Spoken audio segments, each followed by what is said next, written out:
Imitation is the sincerest form of flattery that mediocrity can pay to greatness. But if you try to flatter me, Snow Blossom, I will batter you, as once said by the great Oscar Wilde. So may I introduce myself as your new captain, Deadbeat Punk. Welcome aboard and make yourselves comfortable, while we jettison some refuse rolled up in carpets. Ladies, gentlemen, and variations thereupon. This is Modern Escapism.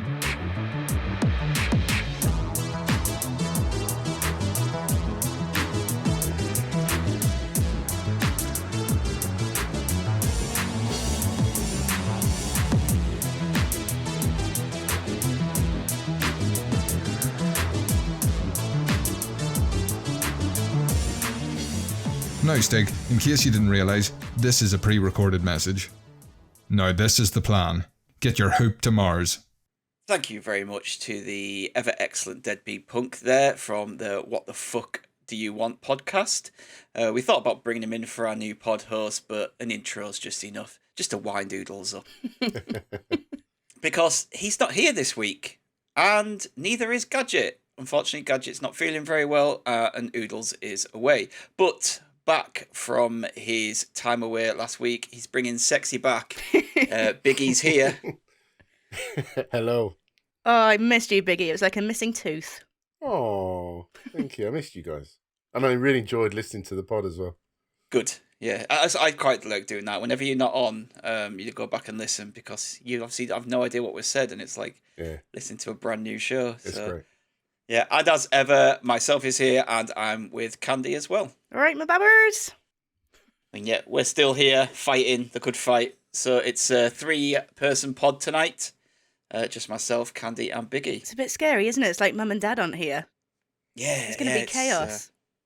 But if it's successful, we may continue that way. The trio. Yeah, no, if the feedback is good, then we might just have to cut the dead weight. Yeah. Just carry on with the axis of evil. Yeah. I mean, I've got to edit this week as well, so it's if I do a good enough job. although actually I shouldn't say that, because he'll just come back and go, well, you can do it then. Exactly. So I might make it bad purposely. Never tell anyone you can do anything, because then you will get asked every time. Yeah, I'll throw a few errors in there and go, oh no, I messed up, damn it. I don't understand what I did wrong. But I like your plan of him not knowing this. Before we get into things, let's just give it a come on, Biggie. Yes, today's mate. Football result. What a result that was! Just did not see that happening at all. I mean, it is a funny old game, as the cliche is, but I was quite nervous about this game. I thought there was quite a bit of pressure on both teams to have a good result, and particularly more so on United, but did not see that whitewash happening at all. No, it's incredible. I just spent like the half time just laughing. Just sat laughing on my sofa. It was so the good. Booing as he walked off was just incredible. Yeah. Do you want to get in on this, Candy? I'm just going to say I just could not see it coming at all, and the boys gave it 110%. The boys done good, and it was a game of two halves at the end of the day, Perfect. Yep, couldn't agree more. So before we head on into what we've been doing this week, we've got a bit of corporate shilling as usual, so I'm going to hand you over to Stig for that. Cheers, Stig. Yep, we have a Patreon. If you head over to patreon.com/modernescapism, you'll find that what we do there. If you want more of what we do, you can head over there and you'll see the 3 tiers we do. We have £5 for Modern Escapees. That gets you an extended edition of this episode every week, as well as every month, any monthly special we do, and any other specials we do on top of that. We do a Dungeons & Dragons podcast called Do Dragons Dream of Scorched Sheep, and for £5 a month, the Scorched Sheep tier will get you ad-free early access to that podcast, as well as any artwork that Candy does for it, any original music we make, any character sheets, and obviously gives you the ability to suggest NPC and items for Gadget to use in the campaign. And £7.50, the Biggie bundle, that gets you everything. All of me. All of Biggie. And who wouldn't want all of Biggie? and we may even get more subscribers now that we haven't got 2 people on the pod this week, so who knows? No. Could be our most listened to show. I might advertise it to the hilt like on Twitter. Just every day, just pumping this, get those numbers up. And if you are one of our Patreons, we are actually going to run something slightly special. So for the recording on the 5th of December, we are going to let you, the Patreon subscribers, choose our topic. So if you have a modern escapee or a Scorched sheep, you can choose one entry. And if you're a biggie bundle, you can submit 2 episodes to us, and we will choose our favourite one from the bunch and do an episode on it. So that's quite exciting. I'm quite looking forward to seeing what our Patreons come up with. I'm a tad concerned as well.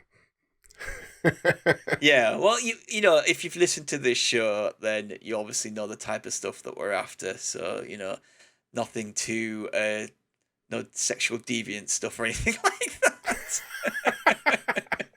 But yeah, I think that'll be quite fun actually, and I think just another added little bonus for people who've signed up for Patreon that we'll do your show. Yeah, the way you want it. Yeah. Yeah, so get those entries in. You can either just DM me on Twitter or in the Discord or send us an email. And then on the week before the December 5th recording, which will be the podcast that goes out on the 2nd, we will announce what we're doing as per usual. So, yeah, get some entries in over November. And if you really want your particular choice to make it through, just DM me some money and we'll see what I can do. So, on with the show, and we're going to start with Candy this week. Candy, what have you been up to? Yeah, I did a couple of things. Firstly, I went to see Joker live, which was basically a live orchestra playing along to Joker, the film. Say what you will about the film. I really like it, so it was really nice. I had to keep. Did you see Helen O'Hara there? She was not there, unsurprisingly, no. But I tell you who I did see, and it's the first time I've actually met him. A potential guest we might have on the show in a couple of weeks' time. So more to say about that later. Cool. But yeah, no, it was really good. I just had to keep reminding myself to actually watch the orchestra as well as the film because they were so absolute perfect. You'd almost forget they were there at times. Although there was a funny moment where the one of the percussionists went for it so hard both of his earpieces fell out. So that was a highlight. So I enjoyed that. But it was nice to get into a crowd as well. Actually felt like a proper event to go to. Yeah, I really wanted to do that for Jurassic Park. Mm. They did a Jurassic Park one a few years ago, and there was one up at Newcastle, and tickets just sold out like, straight away. Yeah, it's crazy. They do sell really fast. They do a lot of them. They're doing Muppets Christmas Carol as well at Christmas, and if it wasn't going to be full of kids, I would absolutely love to go to that. I don't know. I reckon it'll be full of a lot of adults. That I think probably people maybe. When did it come out? I want to say that came out in around 92. Yeah. I'm pretty sure it's 92, something like that, yeah. I love it. I absolutely Michael love it. Caine still looks young, innit? That man was born old. But I guess it's interesting with the score because there'd be quite a lot of movies that you'd like to go and see with a live orchestra and some that probably wouldn't work so well. Absolutely. But, yeah, that's interesting. I personally wouldn't have gone to that, but it sounds like you enjoyed it anyway. It was good, and I've been to one. They did I don't think it was the same orchestra. I went to a Harry Potter one actually a couple of years ago, and the conductor at the beginning said, this is not like you're watching a film. We want you to clap and cheer and boo the baddies and really get involved. And this one wasn't like that at all. It was just like you're watching the film and you're watching the orchestra. But we didn't miss out on anything because of that. It was a really fun experience. God, imagine Star Wars or they actually do Star Wars. Avengers they do would be a Star good one Wars as well. at the Royal Albert Hall usually. So that would be a good one to go to. But yeah, apart from that, I wasn't going to talk about this one because it's not cool or anything, but I've fallen down into a bit of a hole. I've been watching a show called The Good Doctor, and that's on Amazon, and I don't know why I decided to put this on because it's just not my cup of tea at all. But it's a sort of cheesy daytime TV medical drama starring Freddie Highmore. And it's a lot, I would say, I wasn't a huge fan of House, so I didn't see a lot of it, but it's kind of the same tone. So it's Freddie Highmore plays a junior surgeon who's autistic and suffers well, I shouldn't say suffers, but he has the ability to really be focused on one particular thing. So his subject obviously is surgery, and he always classically finds the problem that no one else can see because he's thinking differently. And yeah, I can't stop watching it. I don't know why. It's just a bit of light cheese, so I quite enjoy that. But the main thing I did this week. Oh, I was just going to say the thing with House, which I really liked as well, because it is technically really a one-trick pony. Because you've got the complicated character of House, and I've forgotten the guy's name that he really put upon as well, like his best friend at the hospital.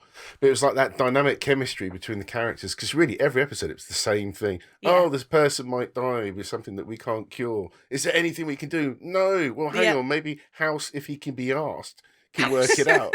And that was basically it. Every episode, it was the same kind of thing. Yeah, it's the same. And funny, we should be on the subject of this week. Yeah. But it's there's no cure. He's the one that finds it because he's thinking differently, but no one takes him seriously because they don't think an autistic person could possibly be good at surgery. But yeah, it's all right. It's lots of beeps going off and lots of people saying stat and ASAP and that kind of thing. So that's like our show. Yeah, ASAP. We need to move on quick. You've been droning on too long about fucking The Good Doctor. But yeah, my main thing was I went to go see Venom. Oh, interesting. Yikes. Not so interesting, Have man. you lost some love for Tom Hardy? Oh no, he was the only highlight. It was not. It was not good. So don't get me wrong, there's moments, especially in the first part of the film, where it's kind of a odd couples type situation. So Venom living with Eddie Brock and the kind of situational comedy. And there were a few laughs, like a few titters. But the film itself, it didn't do anything new. It didn't do anything unexpected, sorry. It's exactly what you imagine it to be. Carnage gets out, spoiler alert, and they have a big fight. And that's kind of it. The best part of the film, and if you go and see it, make sure you stay for the mid-credit scene, because that is worth seeing. But other than that, they just didn't do anything. Woody Harrelson is usually pretty good. He wasn't very good. There weren't that many supporting characters of note. And I didn't go into it with very high expectations, and I left thinking it was exactly what I expected, to be fair. Yeah, I don't know what Stiggy thinks, but I mean, for me, the character when it was first announced, the first movie, I wasn't that bothered, not that interested.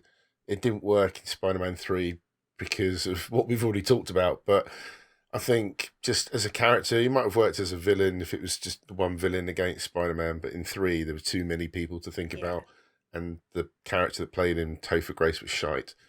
But even when this was announced, I was just kind of like, why? Why have you picked this character? What appealing feature has he really got? I just didn't see it.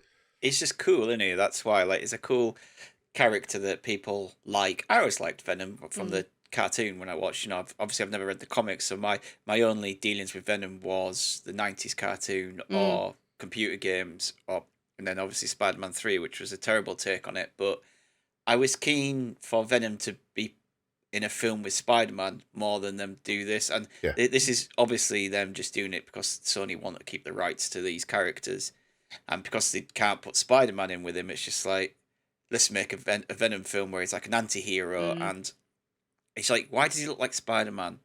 Why does he have like the same kind of features as Spider-Man if they never came into contact? And I always remember seeing the artwork of Venom in the comics and stuff, and I always thought he looked like a sort of tarantula, whereas Spider-Man looked like the sort of jumping spider, and then Carnage always looked like an ant. And I will say in this film, actually, Carnage does look really cool. He looks like gross and visceral and slimy and like proper baddie, but that's probably the best thing I can say for the character, really. Do you know the origin of in the comics? Yeah, not the origin. Yeah, it's prison. He was in prison with Eddie Brock, wasn't he? In one of them, or was there? I think no. Basically, where it all came down to, there was a little spin-off series called Secret Wars, where this being called the Beyonder came, and he took Earth's mightiest heroes and villains and put them on a planet that he created. And they were basically supposed to have this big fight off, like, whoever remains last man standing sort of thing. And when they turned up, some of them had new costumes for reasons unknown. They just sort of appeared with these really cool costumes, and Spider-Man was really jealous. and he came across this weird machine, and it had the symbiote in it. And all of a sudden it jumped onto him and then gave him that black and white costume. He was like, oh, cool, this is, if I think about turning into Spider-Man, the costume will appear on me, not realising it was this completely different, sentient being. And in the comic, it was quite cool. And when he discovered what it was eventually and how it was changing him, it was really cool. And then Spider-Man 3, it had this really weird thing where it landed on our planet instead. And yeah, it's just really weird when they tinker with the origin story. It just messes things around. And like you say, if you don't know any of that, and then you go to watch the movie, and he looks a bit like Spider-Man, but a bit weird. It's just like, well, why? There's no link. Could you tell what was actually going on in the fights in this one, though? Because the problem with the first one was they were both black, and it was just like two massive black blobs fighting each other, and you couldn't tell who was Venom and who was the other one. I didn't notice that the first time round, and I didn't notice that this time round either, but they do look quite different, to be fair. Obviously, Carnage is red. Yeah. But there was only one. There was only one fight scene. It was so yeah. I mean, and it was Fast and Furious of the comic movies. Yeah, but I mean, I enjoyed the first one. I wouldn't say it was the best film. It certainly wasn't particularly rewatchable, but this is way worse than the first one.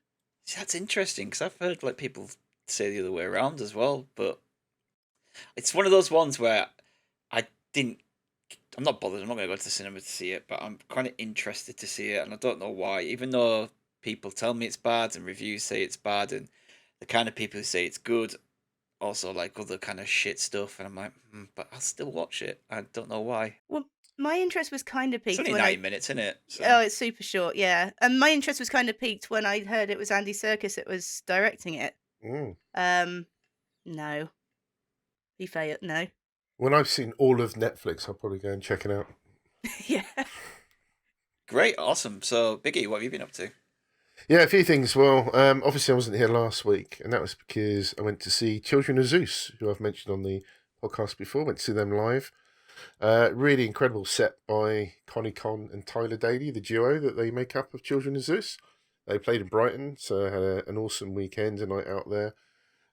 Great mix of tracks from both their albums, and Connie Con's the main rapper of the group, so Tyler Daley raps but sings as well, and his vocals are just incredible to hear live as well. So if you just hear if you hear the music, he's amazing anyway, but to hear it live just blows you away. I've seen him 3 times now, and I'd go again. I'm just a big fan. I was just a bit disappointed about the support act because it just felt like an afterthought for us down in the south. I don't actually know.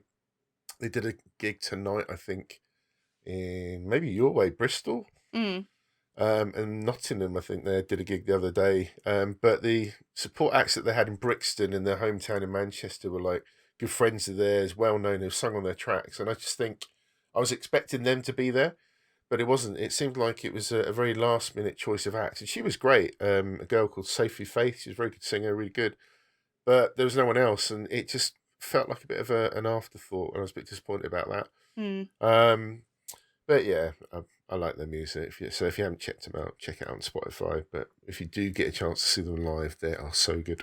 Yeah, that's a shame about the support bands, because normally a lot of bands tend to take one band on tour with them, don't they? And then the first support band is normally a local act. Yeah, this girl she was local from Brighton. She was great, she's very, like I say, she performed really well, but there was no one else. It's just the DJ did a little set in the middle until they came on. So I was expecting to see 2 of their guys, KSR and King Kai, who they were performing up in London and Manchester, but they weren't on the list, so that was a shame. What was the crowd like? Were they going crazy because it's most people's first show for a while? Yeah, it is because again, because of the type of music they do, it's like hip hop, soul, R&B kind of stuff like that. It was just really good vibes in there.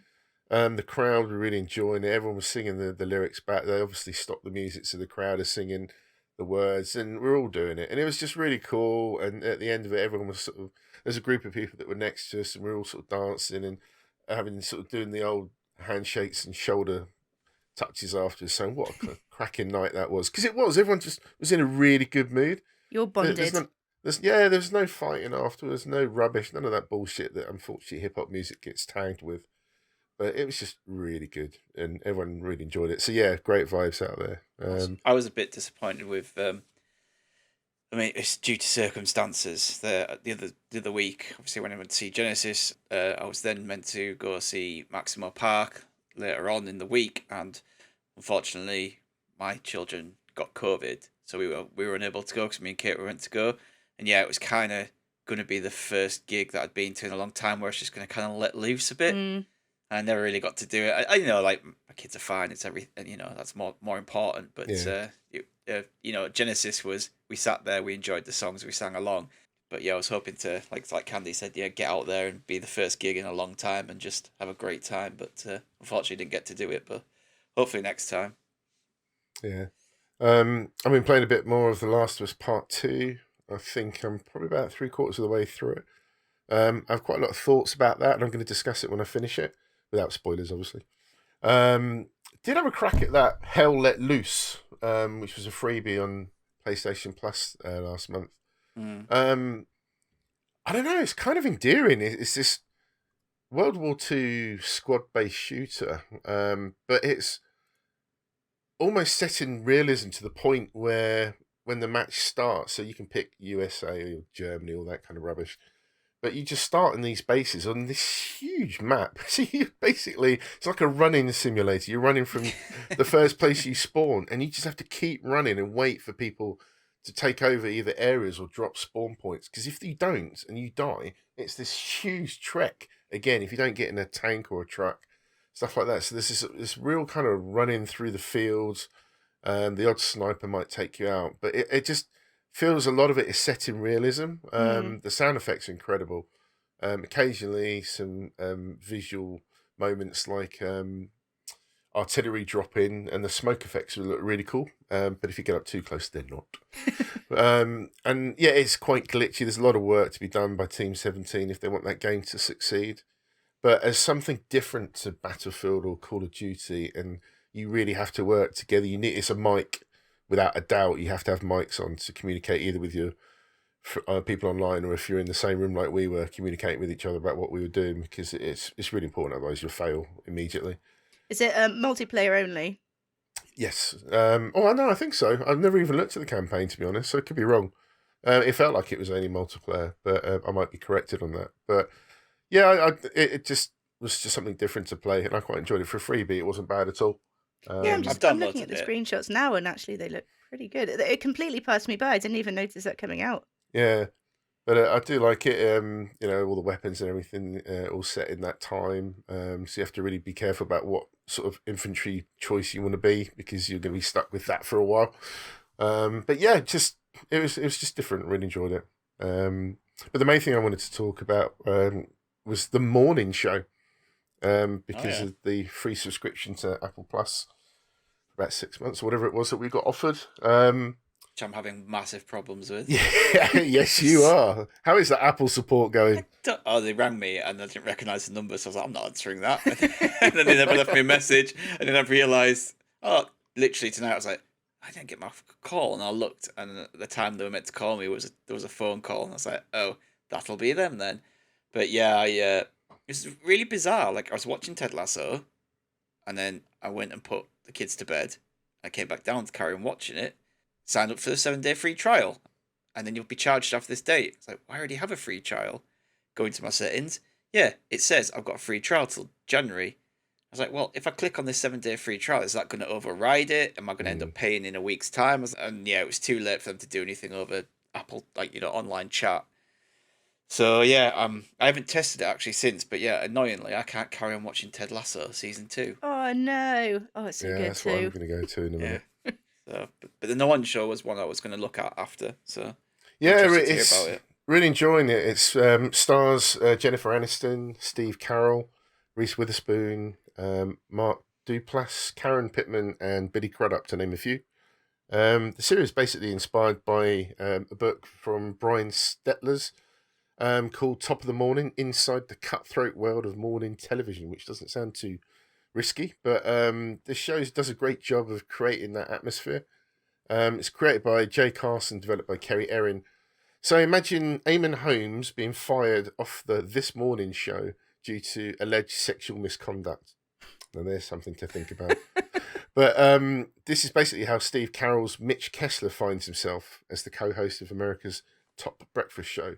This isn't spoilers because this literally happens right off the bat.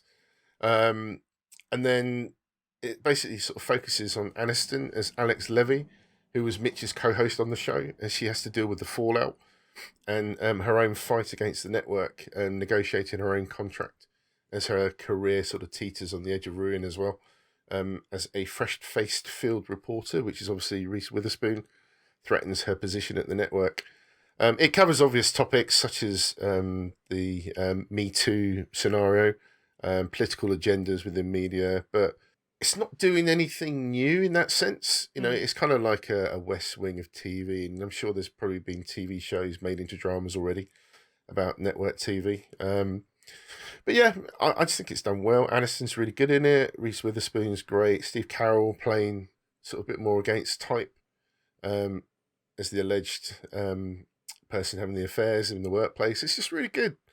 Some great support from the cast as well.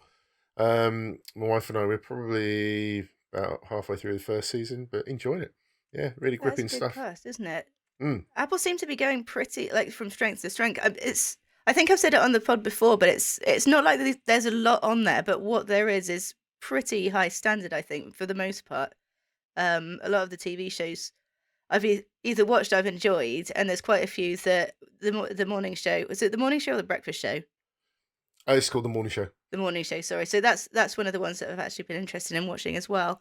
Oh yeah, I do recommend it. And I think even Stiggy pointed out in the Discord the other day that Why the Last Man that we were talking about has already been cancelled or dropped, which is again kind of what Netflix are guilty of doing, and it's kind of you're almost worried about investing your time in these shows because they might just suddenly get dropped. I know we kind of talked about it before, but I hope the morning show keeps going. I hope Why the Last Man, which I need to check out, does get picked up if it has been cancelled. But the thing with Netflix is they're quick to cancel things, but they're also quick to pick up things that other networks have cancelled too. So if it does get cancelled by Apple, you never know. It's a weird loop, isn't it? Of who's going to pick up what, you know?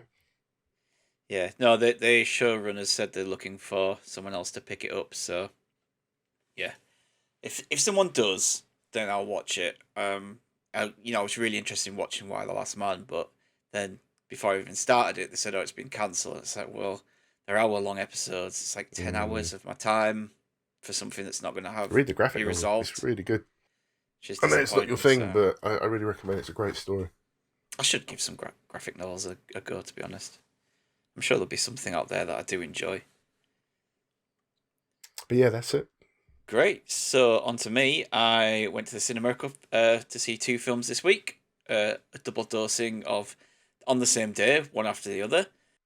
Oh, really? Yeah. So I went to see The French Dispatch, and then afterwards I went to see Dune. So The French Dispatch is Wes Anderson's new film, and I did have my notes up, and I seem to have lost them. There they are. So this is Wes Anderson's new film. Like I said, it stars a plethora of people who have been in Wes Anderson films before. So you've got Bill Murray, Benicio del Toro, Frances McDormand, Jeffrey Wright, Adrian Brody, Tilda Swinton, Owen Wilson, Timothée Chalamet, Léa Seydoux, and Liev Schreiber, Elizabeth Moss, Ed Norton, Willem Dafoe, Christoph Waltz, Jason Schwartzman. The list just all of goes Hollywood, on basically, and on and on. Yeah, and pretty much anyone who's been in a Wes Anderson film before is in this, and it is a film about the staff, the American staff at a European publication decides to publish a memorial edition highlighting the 3 best stories from the last decade: an artist sentenced to life imprisonment, student riots, and a kidnapping resolved by a chef. And so this is like an anthology piece. So the story starts with Bill Murray's character, who is the editor of the French Dispatch. He passes away, and he says that he wants, when he passes away, the French Dispatch is to be no more, and it shuts down. And so this is the last edition, and so they pick the stories to go in this last edition, and it's just peak Wes Anderson. So if you like Wes Anderson films, this is Wes Anderson turned up to 11. The cast is incredible. Like, as I said, stacked. It doesn't even come close to describing how jammed it is with regulars. I don't think there's a movie that has been better realized than this in this style of Anderson. It's like a sheer visual pleasure from the get-go.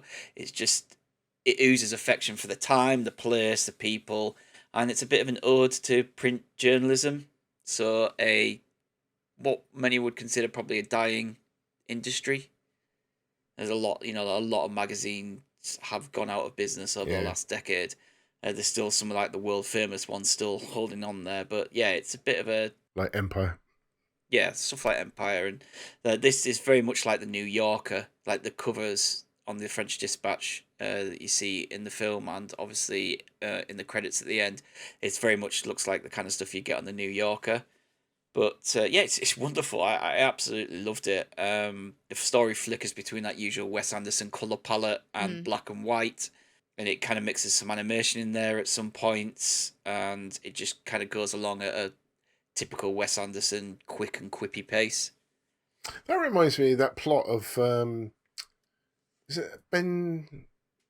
I'm gonna say Ben Stiller movie, the Life Aquatic. Yeah. No, the Life and Times of Walter Mitty or something like that. Have you seen that one? All right, yeah, I started that, but really late one night and fell asleep. Not the film's fault, just me being knackered and never bothered watching it again. I think it's got a very similar plot about the end of. I think that was Time magazine or something. I can't remember what magazine they were covering. That was a real one. Very similar. That was having its last issue out. I think it was. I think he ended up becoming the issue. So I saw that movie a long time ago. Yeah. But yeah, no. Again, if you like Wes Anderson films, and I do like Wes Anderson films, you'll like this. I don't see why you wouldn't. The cast are brilliant, the direction's brilliant, and just like the way it looks is spectacular. Like I said, I love his style. I think it's so unique. No one else does it like him. And yeah, everyone's like, oh, it's like the same kind of stuff over and over again. It's like, so what? Like, no one else does films like him, so why doesn't... he might as well do his films like he does them. Would you like to see him do something completely different? Like, I don't know, imagine him doing like some crime noir, but in his kind of style. I think it'd be interesting to do. That would be amazing, like doing a crime noir in his style. I'd like to see him do something like that. But it would still be in his style. The script, the way people speak, the pace and everything, the framing of it would still be his style. Weirdly enough, the framing of this was weird in the cinema. I think he might have filmed sections of this in 4:3 because it didn't fit the screen. It was weird. There was times where you couldn't see what the subtitle said. You could only see you could see the first line, and then the second line was cut off, and you could see the top of it and kind of make it out, which was really weird. I don't know whether the cinema just had the wrong screen size or whether it's the way he filmed it. Yeah, but that was odd. But it didn't ruin my enjoyment. He's trying to record it. The cameraman's trying to record it to sell it. Never sell this now. It wasn't something that ruined it for me, or like you didn't miss anything because of it.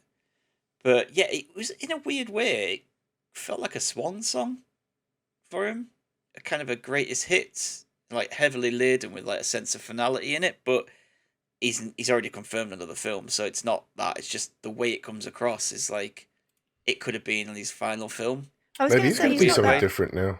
He's only, I just looked, he's 52, so he's probably got a few more films. And yet, how old's Steven Spielberg? He's like 120, isn't he? He's still making films. 1947 or something? It's just the way it was done, and like the kind of what was going on in the film just kind of felt like he was kind of saying this is me, but it's not because he's got a new film coming out. But yeah, I really like that. That went into my top 10 films of the year like straight away. Wow. Someone in the cinema clapped at the end, which I thought was weird, but it's a shame the other film you saw was rubbish. Oh, the other film? Yes, tell us. So the other film I saw, as I said, was Dune, which I met up with Gadget to see straight after. So I came out of the French Dispatch and he was waiting for me, but a nice smiley Gadget full of cold. And that's why he's not here, because it's got even worse, unfortunately. So get well soon, Gadget. But yeah, like, Dune was fucking incredible. And everything that I wanted it to be. It's pretty much exactly what Gadget said afterwards. He said he's absolutely gutted he's not here today to talk about it. So I'm not going to talk about this too much because we have decided we're going to do a spoiler cast on it. I believe that Gadget said he'd like to go back and see it again. And Candy's going to see it. Are you going to go see it, Biggie? Yeah, I want to. Because we got that hamper, we may just go to an ordinary cinema and see it, but I'd like to see it on IMAX if we can. That's the impression. We saw it in an IMAX, so I made like an hour-long trip, especially to go see this in IMAX with Gadget up in Newcastle. It's only the second time I've ever watched an IMAX film, but this one felt like it needed to be. I agree. Like the first time I watched was Deadpool 2, and that was only because we were just killing time somewhere, and it was like happened to be on at that time. It's like that wasn't a film that needed IMAX, but this needed IMAX. It was just the scale of it was just unreal, and the sound was just like vibrating through you. Like the soundtrack to it is incredible. It's a Hans Zimmer one. He does a lot of the Hans Zimmer tropes, but also he mixes in a lot of stuff that just works within this world. There's a lot of new stuff in there that I've not heard him do before, which really worked. Can I ask a question? Yes. If I take my wife to see it, she's not that sort of person that would probably appreciate a movie like that, but would you think she would enjoy it? Or is it kind of very sci-fi, geeky, nerdy, probably go over her head? It's hard sci-fi, but I have heard people who said they haven't read the book and haven't seen the Lynch version or know anything about it, who didn't feel like they didn't know what was going on. They felt that the film kind of perfectly explained what was going on. Because there's a lot of stuff that in the book, it's kind of narrated to you at the start of each chapter, kind of what's going on. And obviously the book has more time to flesh things out. Yeah. So there's no narration in this. There's no like text from Princess Irulan or anything like that. It's just you kind of get a bit of an intro to start with about what happened on Dune with the Harkonnens and why the Atreides came to Arrakis and all that. And then that's kind of it. And it just kind of sets off from there. But there's no voiceovers or anything like that kind of leading you along. I would say, does she like Star Wars? No, don't bother. Because Star Wars obviously takes a lot of inspiration from Dune. It's very well known. There's a lot of similarities in Star Wars and Dune. And if she can't get on with the fun side of Star Wars and that kind of easygoing, she's not going to get on with this. I'll just lie to her and tell her it's a rom-com set in a desert. Now, I actually bought... I did mention on the pod, I think, last week, I bought the book and the first graphic novel with the intention of reading before I went to see it. And ultimately, I haven't been asked to read it, so I'm going to go in blind. I think it's probably going to be... It'll be interesting if we're going to do a spoiler cast about it to see what it's like from somebody who has it. Because I do like sci-fi, and I do like quite hard sci-fi as well. So it'll be interesting to see how much of it sinks in. Yeah, because I've not read the book. I've seen the Lynch movie many, many years ago and don't remember anything of it at all apart from Sting and a nappy. So I want to watch that now. No, I didn't want to watch it before I watched this film because I didn't want anything there. And I knew that this film was going to be better than that one, but do you know what I mean? I just didn't want to have any preconceptions about what we should watch, what I should expect for a Dune film. So obviously I've not read the book, I listened to the audiobook, so it's kind of the same thing. But yeah, I thought I'm going to watch this film first. And I know that obviously the Lynch film is very maligned, but I'm still interested to see his take on it now that I've seen, the first part of Villeneuve's take on it anyway. This is the first part, so this does end in a set point. I have seen people complain about the ending. I personally have no problem with it because, like I said, I already knew it's going to be part one. There's no way you could tell this story over a 2.5-3 hour film. Everything's nailed down properly. Like, he's really nailed the book in this. And that's even with taking out a few storylines, which are, are good parts of the book, but not pivotal enough that it ruins this film. There's plenty in there for you to digest. And I don't see why people are moaning about the ending. It ends in a perfect point for me. It makes sense where it ends. In the books, soon after, it's a little bit of a spoiler, but not, there is a time jump. So it makes sense to stop it before that time jump. So yeah, like there's something that happens near the end or at the end that starts this next, what's going to be the events. Yeah, it makes sense. Bit like the Fellowship. Something happens and then, which makes Frodo decide, I have to go off on my own. There's something happens here that is then going to lead into the other thing. The biggest complaint I'd have is that they don't have part 2 already done. I think that's probably a lot of people's well, it hasn't been advertised as a 2 or 3 parter, has it? That's so if you're going into it without realizing and you have read the book, you might think, oh, so they're only doing half. And if you haven't read the book, it might seem quite a sort of jarring finish. So maybe that's Yeah. something I'll be But able to let you know. because it is advertised as just Dune, and then when the credits roll at the beginning, when it does the whole title credits, it says Dune Part 1. Right. So that's the point when you're in the cinema that it tells you that this is Part 1. But I have no problem with the ending. I think it all works really well. Like I said, I think everything is pretty much exactly as I expected it to be, bar a few political bits and some stuff surrounding like some characters not trusting other characters, which taking that out hasn't changed it at all. I think the cast is absolutely stellar. I think Can you say that nails the part. They haven't started the sequel yet? Nope. Ooh. I've heard more positive things that this is potentially going to happen, but it's just weird. Villeneuve is very confident in it happening. I'm hoping it does. I'm hoping that Warner Brothers and HBO deciding to put it out for streaming services in America the same day it came to cinemas in America and the UK as isn't going to bite them on the ass. I don't know why they couldn't just wait. Because it's quite a big cast as well, so then you've got to get them all, assuming whoever made it, they've got to get them together, haven't they, and start all that again. Fuck. So the cast includes, say, Timothée Chalamet, Rebecca Ferguson, Oscar Isaac, Zendaya, Jason Momoa, Stellan Skarsgård, Josh Brolin, Javier Bardem, Dave Bautista, David Dastmalchian, and a load of other people. And yeah, if the problem with not filming this back to back is if it then comes to the point where, right, we've been greenlit, right, this is your start date. If they're off doing other big budget films, like what happens if this starts in the middle of Guardians 3 filming? Yeah. Like I'm to be honest, I think Dave Bautista, his love for stuff like this, he would probably film Guardians and then, right, this is my day off tomorrow, I'm off to do Dune. That's the kind of person he is. But yeah, it's a very risky business with not having filmed this back to back. At least with Lord of the Rings, you knew at the end of the Fellowship, Part 2 comes out next year. Yeah. But the first thing I said after it to Gadget was just like, I need Part 2 now.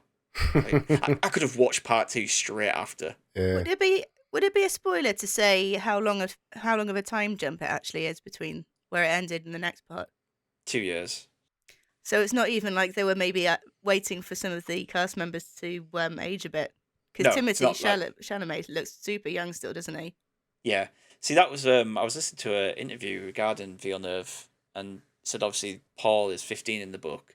The reason he chose Chalamet was because he still looks young on camera, but he's just such a good actor that Paul is actually very mature for his age. So he can play that maturity as well as looking the part and looking young. And I think they chose the right person for it. I think the casting, he's absolutely nailed with it, to be honest. I think everyone's perfect. And Stellan Skarsgård as a Baron is just spot on. He's gone full prosthetics to wear this like huge, awful, just gluttonous bodysuit of a horrible man. Yeah, he's 8 hours a day or something sat in the prosthetics chair and putting the makeup on and everything for it. So, and a lot of the stuff actually is practical. I think Helen touched on it a few weeks ago. There was very little green screen. Yeah, it's about the sets, wasn't it? She went to see. A lot of set stuff and practical effects. And obviously there's green screen probably where they needed to it and CGI. But yeah, it's brilliant. For 2.5 hours, it didn't drag. It didn't feel like they needed to cram action in despite having some action set pieces. And it just spent a good amount of time and a fair pace with character development. And I think it's brilliant. I think everyone should go out and give it their money so we can get part 2. Because if I don't get part 2, I'm going to cry. And we can't have that. No. So yeah, Dune, go see it. It's now my number 1 film of the year. My favourite Villeneuve film. So I'm looking forward to, if we do a spoiler cast on it, to really delving into it and talking about the differences between that and the book. I want to read the book now. I can't wait. Only 1 more week's fine. Yeah. Well, how quick are you at reading? Not very quick. I like to play the whole thing in my head like a little play. Yeah, I'm terrible. I read so slow that I retain a lot of knowledge about what I read in books, but it takes me ages to read through them because I almost, even when I start to speed read, I almost find myself slowing down So I read the book in my head like I would do if I was reading it out loud. That's exactly what I do. Like it's the trouble is I don't retain it though, so it's good that you read slowly, retain it. I read slowly and still don't. Yeah, my friend said this before. It's like we talk about these books. I was like, oh yeah, this happened, that happened. He's like, can't remember that.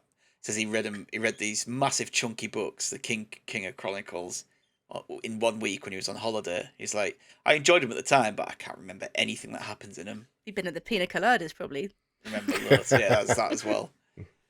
Yeah, so that's us for the week. And we're going to move on to our main subject. So, Biggie, what are we talking about this week? Yeah, this week we're talking about rip-offs and copycats. Which film, game, book, the usual bits, did we enjoy or dislike that blatantly ripped off something else or copied loads of ideas from other stuff? So basically, our podcast is the original and everyone copies us. Yes. Inferiorly. Yeah. So first up, we'll start with yourself, Candy. So, in July 2005, within a day of each other, 2 separate TV shows were released. One was a reality TV show. It was set in a tattoo shop in Las Vegas that followed the day-to-day life of tattoo artists and their clients. The clients would share their tattoo ideas and stories with the artists and cameras, and we watched as they got their ideas tattooed, along with various shop hijinks. The shop also had a tattoo apprentice that was often used as a whipping boy while they learned the trade, and the show was called Inked. Mm-hmm. The day after, a reality TV show set in a tattoo shop in Miami. It followed the day-to-day life of tattoo artists and their clients. The clients would share their tattoo ideas and stories with the artists and cameras, and we watch as they get their ideas tattooed, along with various shop hijinks. The shop also had a tattoo apprentice that was often used as a whipping boy whilst they learnt their trade, and the show was called Miami Ink. Now, obviously, because they were released within a day of each other, one didn't copy the other. I think probably what happened was the idea was pitched to multiple studios and one probably pinched the idea from the other. Yeah. But the trouble was from there, it didn't just spawn one copycat, it spawned an entire genre of copycat shows, which all did slightly different things, but essentially they followed the same formula. So it's all like reality TV, all high drama. And I went on Wikipedia and actually counted 19 tattoo shows that were released between 2005 and 2019. So you've got, this isn't in chronological order, by the way. I think it's, it's alphabetical. So you've got Bad Ink, you've got Best Ink, you've got Black Ink Crew, you've got Black Ink Crew Chicago, you've got Black Ink Crew Compton, Bondi Ink Tattoo Crew, Epic Ink, How Far Is Tattoo Far, Inked, Ink Master Angels, Just Tattoo of Us, LA Ink, London Ink, Miami Ink, New York Ink, Tattoo Fixers, Tattoo Nightmares, and Tattoo Titans. And Tattoo Corpses. That'll be the next one. And it's just, as I said, it's just the same rehashed shit over and over again. And it's quite nice to see that there has been some... To see the difference between tattoo shows 15 years ago and today, you can kind of see the leaps and bounds that tattooing has made, both with the techniques and the way customers are handled. Now, I do know a thing or two about working in a tattoo studio. Oh, yeah. Being as I've been a tattoo artist for the last 15 years myself. As a sweeper. As a sweepy, I make the teas and coffees if I'm lucky. That's a good day. But I think more the reason of this being a copycat is the impact it's had on the tattoo industry as well.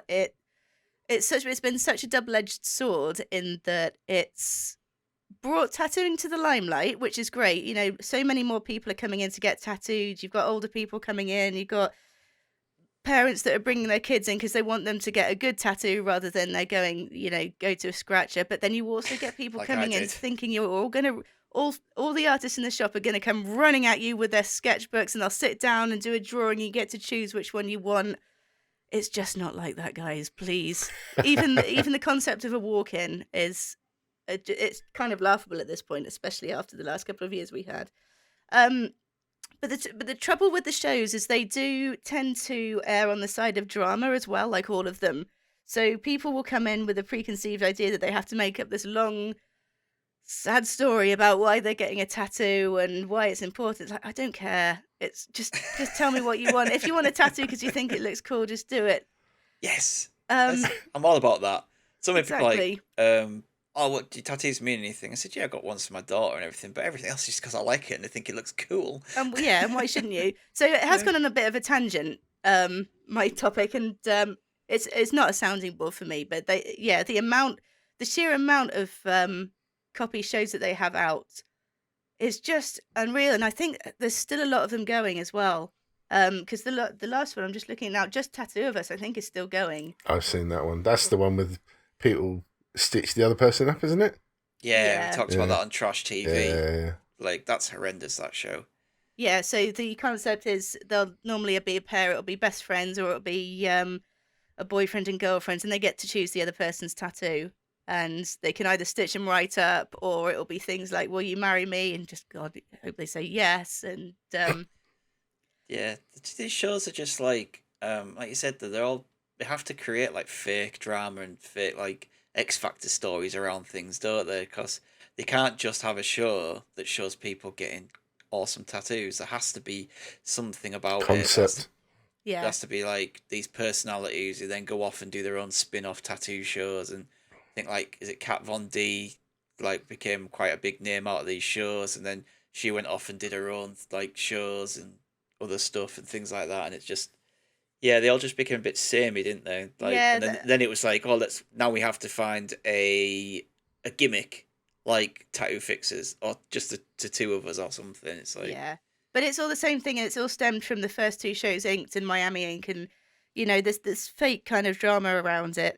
I wonder if because British TV doesn't tend to go in for the drama side of things. Like when I'm thinking of Bake Off and stuff, people tend to help each other, don't they? But if you think that was set in America, they'd all be fighting over the ingredients. So I wonder if the original Tattoos reality shows, if they'd started in the UK, I wonder if we'd be dealing with some... I wonder if it would have even taken off to begin with, or if it would have been a completely different set of shows altogether, where it was about healthy competition and helping each other and getting a tattoo because you like it, not because it's, your best friend's cat's sister died tragically. Well, there's a new show, The Great British Tattoo Off. Oh God, please! I hope to God they aren't listening. Would that be a laser show though? If it's a tattoo off, it's like tattoo removal. God no! Just people sat in like getting laser tattooed, screaming. Does it smell like bacon? Oh. So yeah, I apologise that was a bit of a sounding board, but that was my pick because it's just the sheer amount is just ridiculous. Come on, guys, please stop. Yeah, the worst thing about things like Tattoo Fixers as well is, like you said, like they make it look like, oh, I've just come in and I want to get this fixed, and someone's just ready there, available to go. Oh yeah, okay, let's sit down and we'll draw this out and we'll do that. And then the best thing is when they fuck up. There is a famous one from Tattoo Fixers where he does a pocket watch, and he puts the Roman numerals for 9 on twice. Yeah, that's right. I've done something worse than that. Oh yeah. Oh yeah. You don't have to disclose it here. I'll disclose it in the Patreon section. Oh, nice. Well, there you go. If you want to hear about what Candy's fuck ups, then you've got to pay for it. Shit happens. I'm only human.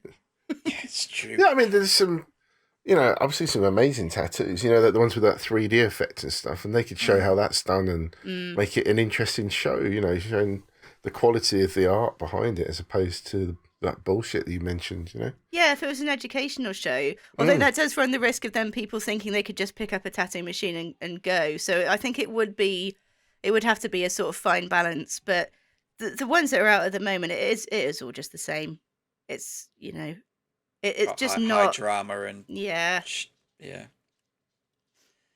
No, awesome. So Biggie, what about yourself? Yeah, I was found it quite difficult to narrow something down for this, and then this just popped into my head. I was like, oh my God, yeah, this seems so obvious to me. So I think I'm probably going to upset Stiggy and a few other people in the Discord, but Super Mario Kart on the SNES, I believe, came out in 92, I'm going to say. Something like that. Somewhere around there. 92, 93, depending where you live, I think. And it was always sort of revered as, the greatest kart racing game ever. Lots of people talk very highly about it, and Nintendo themselves have released many a sequel. Not as many as Stiggy wants, but they've released a few. But released some crackers, though. They have. But the simple fact is that Crash Team Racing is the greatest kart racing game ever. Fact. Nope. Yep. Mario Kart 8 is fact. In 1999, this was released for the PlayStation 1 by, of course, Naughty Dog. And it was the fourth game in the Crash Bandicoot series, and they turned it into a racing kart game, and everyone went, oh shit, what have they done? But in fact, they actually created the greatest kart racing game ever. It was praised in its day for its gameplay and graphics. Players take control of 1 to 15 of Crash Bandicoot characters from the series. 8 are obviously only available to begin with, so you have to unlock them as you go. It does have exactly the same kind of things that all the other kart racing games have. Different tracks. Oh, there's one on ice. Oh, there's one in a desert, and so on. But it's even got the, instead of the question boxes that you have on Mario Kart, they've got the crates from Crash Bandicoot with the question mark. Hit them during the race, and yes, you get a dynamite, or you get some shield. Gosh, But Exactly. But what they ripped it off and improved on the formula. And they made the greatest racing game ever.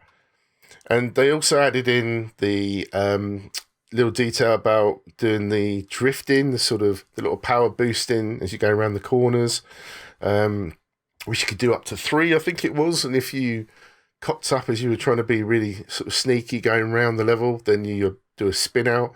There were shortcuts that were sort of missed at first, but as you got to learn the track, you suddenly spot these little detours you could take, which would obviously cut down on your time and totally piss off one of your mates, because it was one of the greatest couch co-op racing games ever. Do you know what? Everything about this, what you're saying, just makes me angry that this is just a rip-off of Mario Kart, but then that's why we're here this week. There are so many rip-offs of Mario Kart, though, aren't there? I'm just trying to think. Yeah. There was Diddy Kong Racing, which is, I don't know if you can call it a rip-off exactly, because it is Nintendo characters, but it was... I find that he kind of tried to do its own thing as well, with having a story in the island you drive around on, and 3 different vehicles and stuff. And you had the boss battles to unlock the characters, and Jeff Gertzman basically said at GameSpot, called the game a great Mario Kart clone, and then it succeeded where similar games like Mega Man, Battle and Chase, Bomberman Fantasy Race, Diddy Kong Racing, which Candy mentioned, Chocobo Racing, and Mario Kart had failed. Mario Kart fit Mario Kart. And Eurogamer said Crash Team Racing is a gold standard remaster, because obviously it's just come out about 2 years ago as a remaster, and they basically just gave it some fresh graphics and tinkered a little bit here and there, but generally it's exactly the same game. Because I've played that and it's shit. It's not. If that's the same game, it is nowhere near as good as Mario Kart. No, Mario Kart sucks. And no, it doesn't. Have you played the remake? I played it, and it's not that good. People said this is a really great one. Same with like Sonic Racer as well. But in all honesty, they're not as good as Mario Kart. I was never actually a big, massive fan of Mario Kart on the SNES. It just wasn't for me. I like the... wasn't very good. I played, I think it was Stunt Racer, which is really cool on the SNES. Really enjoyed that. But yeah, when I got my PlayStation, this was like the racing game. Eurogamer called this game Essential. Yeah, Eurogamer. But yeah, I'm a massive fan of this game, and if you haven't played it, whether you play the PSX or the remaster, it's just a really great racing game. And yes, it's arguably better than Mario Kart. Some will say it's not, some will say it is, and those that say it is are correct. Just play Mario Kart 8, that's all you need. There's one game, I've been trying to remember the name of it. I'm not sure I think it might already be out, and I'm pretty sure it's called Mole Kart, and it's a Chinese ripoff. I think it's by Tencent, and the tracks are literally exactly the same as one of the more recent Mario Karts. And if you haven't, I'm just going to have a look. I'm sure it's called Mole Kart. There is. There's been plenty of there's Garfield, Simpsons, clones perhaps. There's just I'm looking now. I've got a list that says the 6 most bizarre Mario Kart ripoffs. We have Garfield Kart, Angry Birds Go, Muppets Race Mania, Digimon Racing, Shrek Smash and Crash Racing.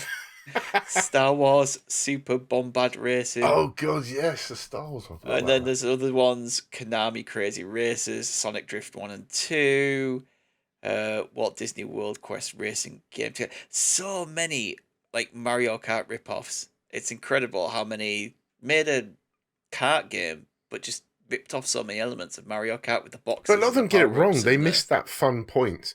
And I think whatever you love about Mario Kart, it's the same thing for me for this in Crash, is that there's something about that game that I enjoy, whether it's the silly noises the characters make, those near knuckle. I mean, everyone knows about the memes and the jokes around the turtle shell for Mario Kart. And for me, it was the nitro boxes that you could time dropping behind you onto your mate's head at that last second. There's lots of little sneaky little things that you can do to piss people off and win the race when you're, almost at the back. It was great fun. It's rubber banding racing, but it's a fun aspect. And those titles that you mentioned just missed the point. Whatever they tried to do, they just didn't get it quite right. That's my problem with Mario Kart. It fucking cheats. Like, you don't have to be good at Mario Kart to win, and you can be the most skilled person, and all it takes is just a red shell, a blue shell, and a boost, and the person that was in last wins. And I just can't play it with friends. I've learned the hard way. I can't do it. Because I'm the fucking best, and they always win. Yeah, I can't play it with the kids anymore because I always win. Like they want to play, but they want to play on like the lowest CCs. And I'm like, it's no fun because I always win. Hopefully, when they get a bit older and get a bit better, it'll get better. But we used to have a colleague me and my wife used to work with, and his tactic on Mario Kart was to stay to the back, get himself a bullet, and then work his way up. Because he knew how to get up there, get to like fourth or third, hit the bullet, and then just zoom so far ahead in first that no one would be able to catch him. which I have tried, and it's a really hard tactic to do. Yeah, that's the thing. Everyone has their little way of winning races. Yeah, I just race. Got me Cooper Trooper, and he's you get fast. I go for top acceleration and mid speed because if you crash, you can get away quickly. But the thing is, when you're racing against someone that is of your level, then that's where the fun is, because that tension comes in because you don't want to lose. And I know, Stiggy, you're very competitive, and I can imagine you losing it. And it's just kind of when it's all right if you're playing against people you can beat, but when you have somebody that you know can turn the tide, that's the fun in those games. That's where that pressure comes. I need a challenge on Mario Kart. I don't have it within my house. So as much as I love that game, this is why I want a new one, because I've played 8 to death. I've nailed it. I have no challenge in my house. Give me a new game, then I can enjoy it and have a challenge again of learning the new tracks. And so but I love Mario Kart. I love Mario Kart 8. Maybe I'll give Crash Team Racing another go. But for me, the problem is I'm playing it going, it just isn't Mario Kart, is it? It's a rip-off. That's what it is. There's a new Chocobo Racing. Speaking of rip-offs, there's a new Chocobo Racing as well. That's coming out soon. I'm quite excited for that. Mario Kart with Final Fantasy songs. Perfect. Fuck that. I'll have none of that on this podcast. Thank you very much. Get out. You can join the others. I'm in charge today. Yeah, that's it for me. Cool. Right. I am going to talk about a bunch of films I've never seen. Because I'm going to talk about the kings of the mockbusters, the production company called The Asylum. Have any of you heard of The Asylum before? No. I think I have. But it depends what you're going to say, and it'll ring some bells, hopefully. So they're an American independent film company and distributor that focuses on low-budget direct-to-video films. The company is notorious for producing titles that capitalize on productions by major studios. So they often use the same kind of titles or similar scripts of current blockbusters to try and lure customers. So this was founded in 1997, and originally it was just a company that did low-budget films, and they weren't really getting the success they wanted. But in 2005... they launched their own low-budget version of War of the Worlds. And this came out at the same time as Steven Spielberg's War of the Worlds. So it gained a little bit of attraction, because it was like you had this huge Hollywood blockbuster, War of the Worlds, with Tom Cruise and Steven Spielberg at the helm, and then all of a sudden, on the shelves in Blockbuster, in Tesco's, and all the video shops and supermarkets, there's a War of the Worlds on the shelf. What's this? And it kind of took off, and they started to make money from these low budget knockoffs of blockbusters. And since then they went to produce 30 of these mockbusters over the next 4 years. They usually tend to make profit as well. They can't call it the same movie though, can they? Some of them do. Some of them are. I've found my favourite title already. I'll wait. Yeah, I'm going to go through some of the titles, don't you worry. I'm going to go through the titles and some of the plots of these films, but my God, I don't know how they get away with it. I really don't. So yeah, these films tend to cost $500,000 to $1 million, depending on maybe the type of film it is, and if it's a sci-fi, they might need some CGI work doing and stuff like that. They all look horrendous. The acting's, I mean, I've seen the trailers, I've seen clips. The acting's awful. The costumes are not second rate. They're like third rate. Awful costumes. I've seen cosplayers with better costumes than I've seen in some of the clips of these films. But they still make profit. They still make about £250,000 profit. And the amount of films that they've done, they've probably earned around £50 to £60 million. Because people are renting them accidentally. I think that's the case. I genuinely think that someone might look and go, "Oh, The Hobbit," and then they see The Hobbit on Amazon Prime, like, "Oh, I'm going to get that and watch it." Then oh wait, find this out is The Bobbit. it's nothing like The Hobbit.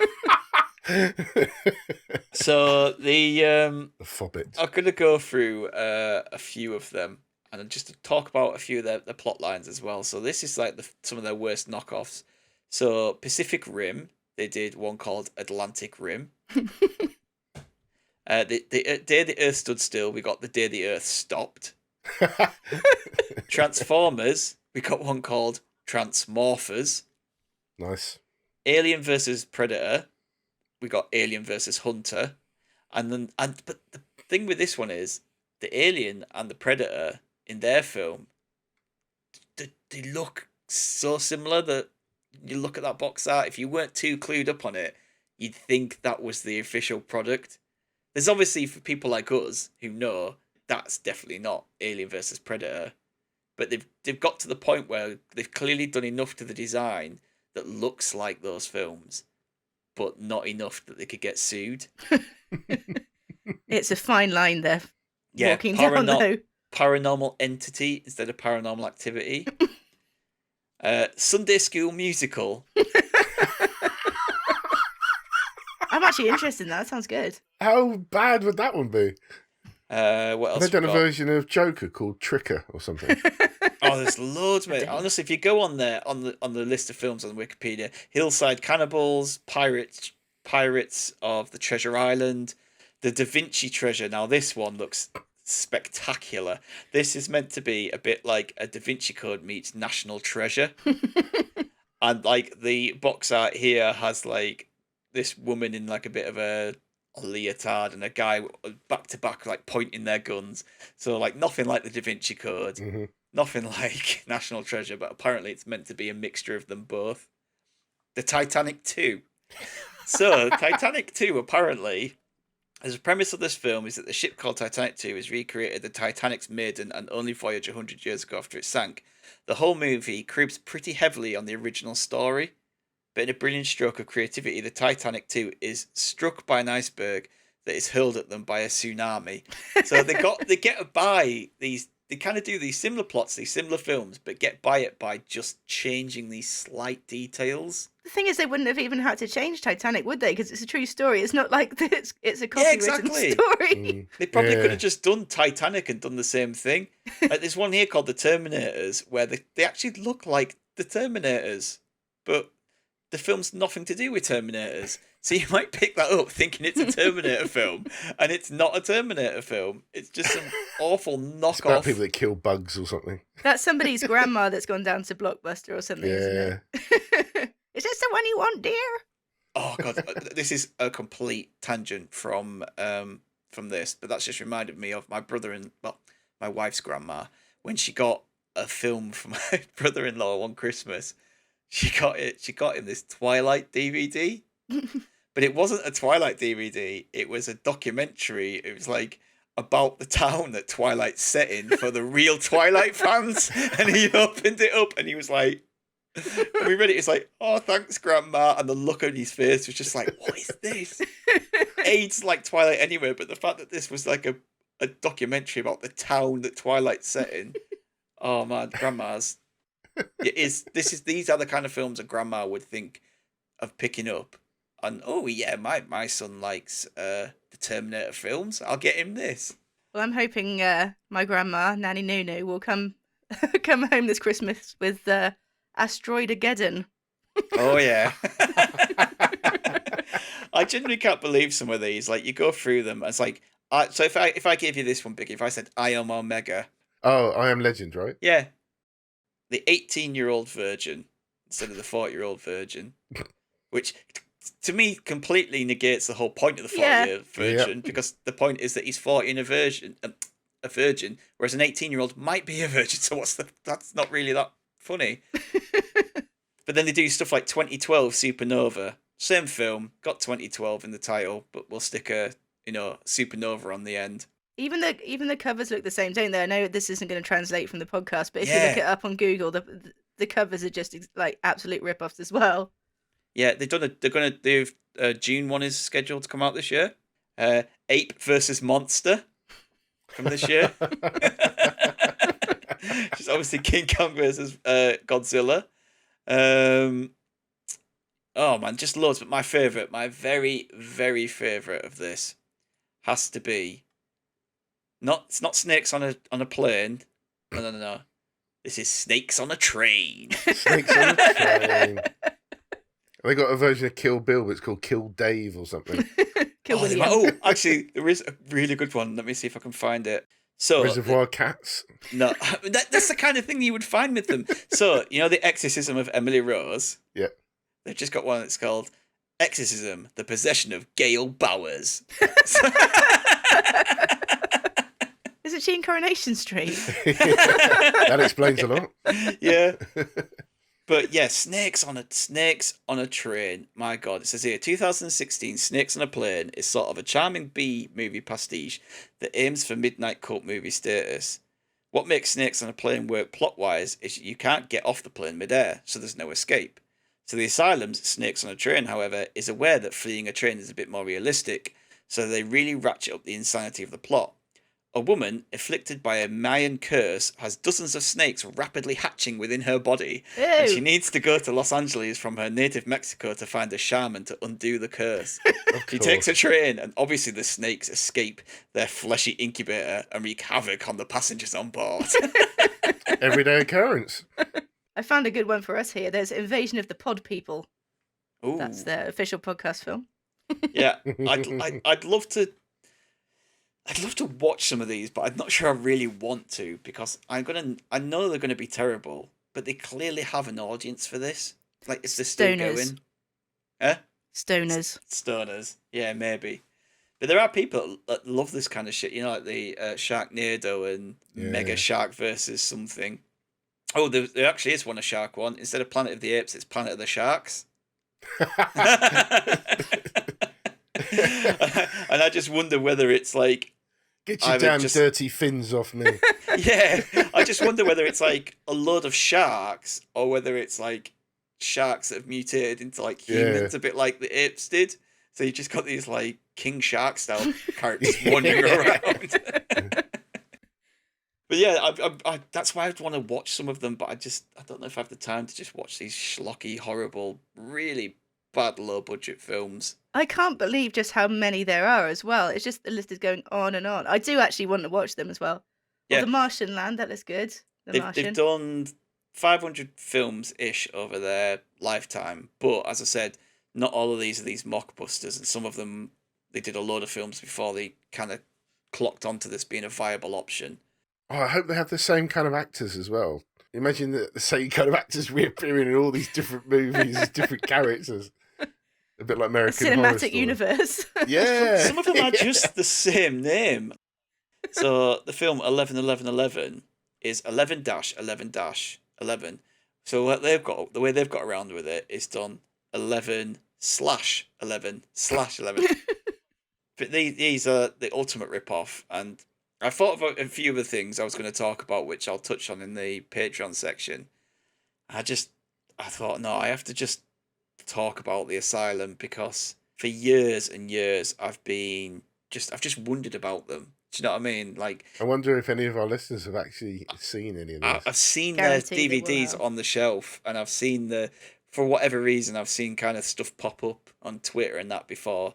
Like, and it's always when a big movie comes out. Mm. So they've got one here, which is an Avengers rip-off.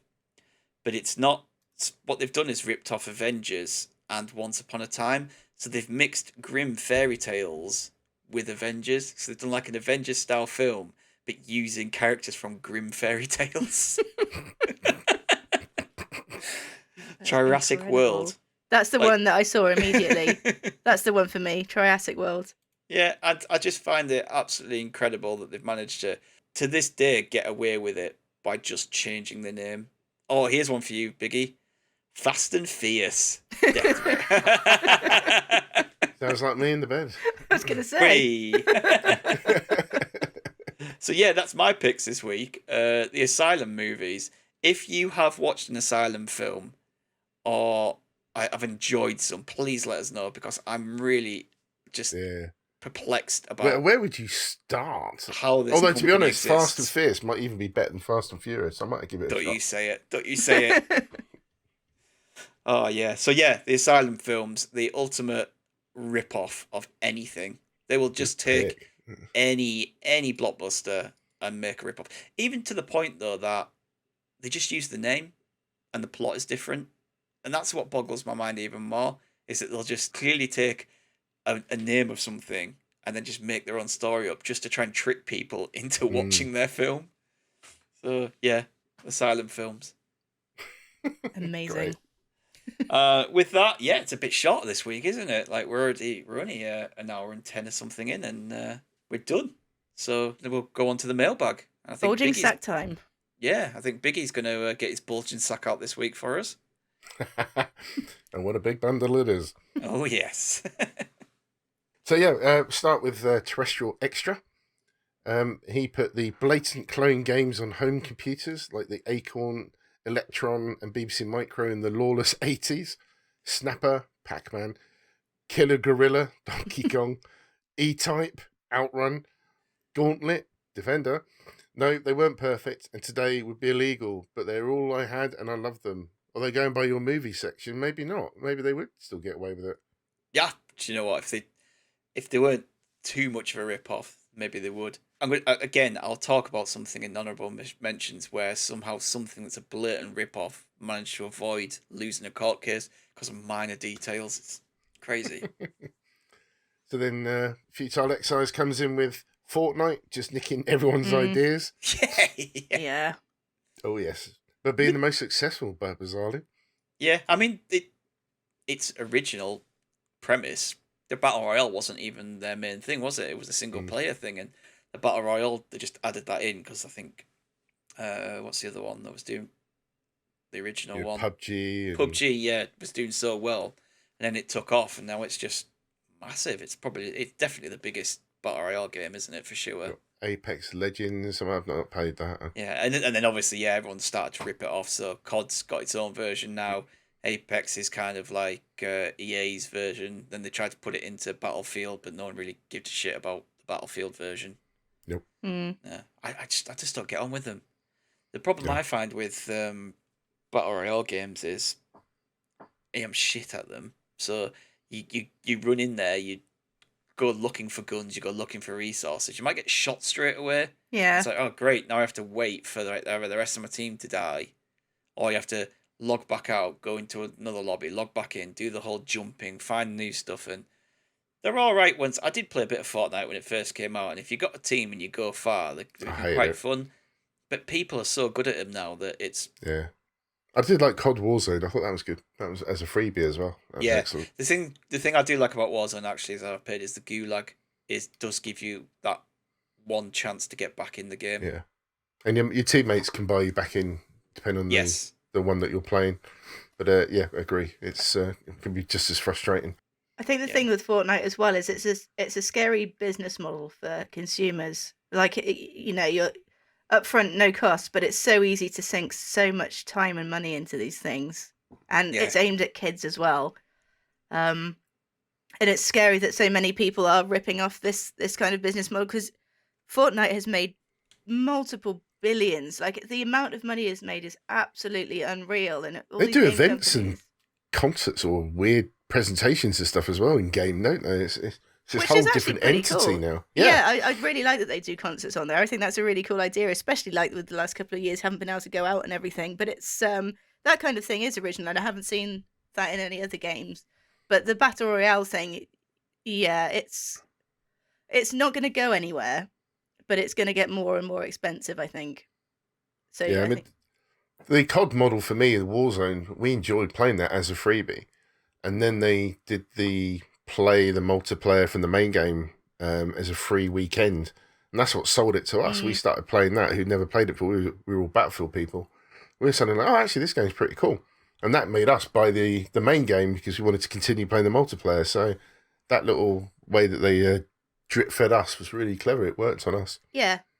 And that's absolutely fine, a free taste, and then you get to pay for it. But it's when you're paying for more and more extras that just do nothing and pay to win. No, thank you. Futile Exiles also mentioned The Departed, ripping off Infernal Affairs. Although, to be frank, he believes they've got the rights. It's like a remake, and it was good, to be fair. I'm a big fan of both. I really want to watch Infernal Affairs because everyone's always said it's better. I love The Departed, but everyone says that's better. So I really should watch the original. It's on Netflix as well. So I need to get check it out. It is good. Bobby, he said his pick would be Saints Row 3 and 4. Always felt the first two games were a good alternative to GTA, and although they didn't set themselves apart massively, they were good in their own rights. When 3 was released, it was clear they decided to parody the whole genre. They refreshed the series and embraced the silly, from giant dildo weapons to the dubstep gun. And finally, superpowers in 4, where you're also the president of the USA. I'm sure others will have mentioned this game, and for good reason. This is proof that a clone can do well and even evolve into its own beloved franchise. Yeah, I mean, that's what people basically said it was originally, didn't they? Just a rip-off of GTA. But like you said, and like Bobby said, it developed into its own thing, which is a good thing. So, rip-off's not necessarily a bad thing if you manage to do something good with it. I think I saw on Twitter today as well, Kurt had commented on Sleeping Dogs being a GTA clone as well, which is really good. But then you get something like, is it Watch Dogs? Is that same kind of clone, but people don't seem to like that as much. No. This is in my honourable mentions as well. While researching this, though, I also found out about Dante's Inferno is a clone of God of War. Having never played God of War, I never saw it, but I do remember enjoying playing Dante's Inferno. Maybe someone who also experienced could chime in, which Smashers did. Smashers Clay said, it's a straight rip-off. They took all the ideas and swapped the ancient Greek setting for medieval European legend and Christian myth. It's not an awful game, but it definitely pales in comparison to the games it's ripping off. And I love God of War. I'm a big fan of those games. And I remember Dante's Inferno coming out and playing that, and you're just like, this is God of War, basically. Do you know what? I played Dante's Inferno, I didn't even notice, but now you've mentioned it. Yeah, it really is. But at the time, I didn't. Maybe it had been a while since I played God of War, I think. It's just the style of the game. Obviously, it's got its own imagery, and like he says, it does something different with the mythos. But it was definitely exactly the same kind of game, same kind of boss battles and things like that. But it wasn't as good, but it was definitely fun. Monk's Boy comes in. Oh, you mean like Oodles every time he opens his mouth on the Scorched Sheep episode? Ooh. Ouch. Or do you mean... I don't know what he means by that. Is he ripping off... Are you ripping off ideas, Oodles? I think Monk's Boy may have to explain himself. Yeah. Or do you mean when Infogrames took the Worm-style gameplay and created the far superior Hogs of War? I vaguely remember Hogs of War, but I was a big fan of Worms. Worms is the better game for me. Worms was amazing. I loved Worms. Yeah. We had a family friend who had it on his PC, and it was just like every time we went around his house, we just sat and played Worms. It's incredible. So, Super Natty Cat. Marvin Gaye, Let's Get It On, and Ed Sheeran's Thinking Out Loud. Sorry to get all fangirly. I used to love Ed Sheeran, and now he's just a crowd-pleasing, forget me where he comes from, A-list arsehole. Don't miss Just say what you think. I saw him when he wasn't famous in Newport Leisure Centre, which is all in block capital for some reason, and played everything using an acoustic guitar that wasn't plugged in because so few people were there. I remember, Ed. People may forget, but I remember when you played for the Newport Massive. I knew Ed before it was cool. Anyway, yeah, 100 million he was grilled for because the song is literally the same. And then she goes on to say, another couple of rip-offs in music to note are Taylor Swift's Look What You Made Me Do, stole Right Said Fred's I'm Too Sexy. Vanilla Ice Ice Baby sounds an awful lot like Queen and David Bowie's Under Pressure. Yeah. You'd be very surprised they are the same. It does sampling though, isn't it? It is, but it is almost the song basically. Yeah. That main part of that song. Didn't he get away with it by saying he wrote the bass line that goes over the top of it? Yeah, and it's shit as well. I hate that guy so much. Stop, collaborate, and But everyone liked it. Everyone, when they first heard it, was like, oh, this is cool. I know what song I'm putting in at the end. Oh, I don't. She made the point is songs get ripped all the time, and the biggest dickhead of them all is Ed Sheeran because he's pretending he's something that he ain't. Sorry for the rant, a bit unnecessary. But no, I agree. He's a dick. I don't have any problem with Ed Sheeran. I don't listen to his music, so I don't really do what he wants. He looks like a muppet. He does. Apart from when he was in Game of Thrones, that was shit. Yes, very unnecessary. Yes. Nacho Man, thank you for being the first person that emailed our website with the feedback. Hey. Yes. More people. If you go to the website, you can just use the form on there. Absolutely. He came in with Deadpool.